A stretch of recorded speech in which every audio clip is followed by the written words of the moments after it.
خوش آمدید۔ Chief justice of Pakistan کی جانب سے ہفتہ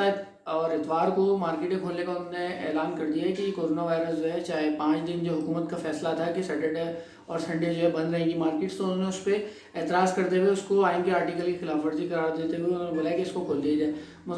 مشکل پاکستان میں یہ ہے کہ یہاں کا وزیر اعظم، یہاں کے چیف جسٹس سب کو جو ہے مطلب اس طرح کے غیر ذمہ دارانہ فیصلے یہ لوگ کرتے ہیں کیونکہ یہ تو خود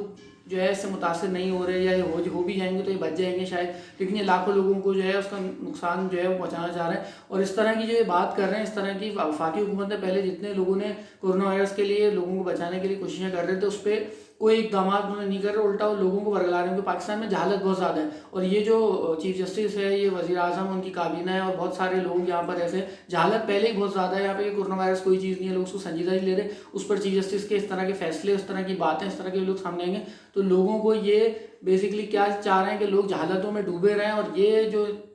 ریاستی نظام ہے یہ اسی طرح سے چلتا رہے، کیونکہ عوام کی تو کوئی قدر اہمیت انہوں نے چھوڑی نہیں ہے، اپنی مرضی سے سارے فیصلے کر رہے ہیں۔ اگر لوگ سڑکوں پہ مریں گے، ڈاکٹرز کی بات، ڈاکٹرز کی رائے کی کوئی اہمیت ان کے نزدیک نہیں ہے۔ یہ چیف جسٹس، یہ ججز کیا جائیں گے، یا یہ وزیر اعظم جائے گا علاج کرنے ان کا، جب لوگ جو ہے سڑکوں پہ پڑے ہوں گے یا جو لوگوں کو بیڈز نہیں ملیں گے؟ تو اس طرح کی غیر ذمہ داری ہمارے ملک میں، اس طرح سوچنا چاہیے کہ کیسے لوگ ہمارے حکمران بنے ہیں، کیسے لوگ ہمارے بیوروکریسی کے اندر ہیں۔ بالکل جو گھٹیا سوچ ہے، بالکل عام لوگوں کی سوچ سے بھی زیادہ گھٹیا لوگ ہیں یہ۔ شکریہ۔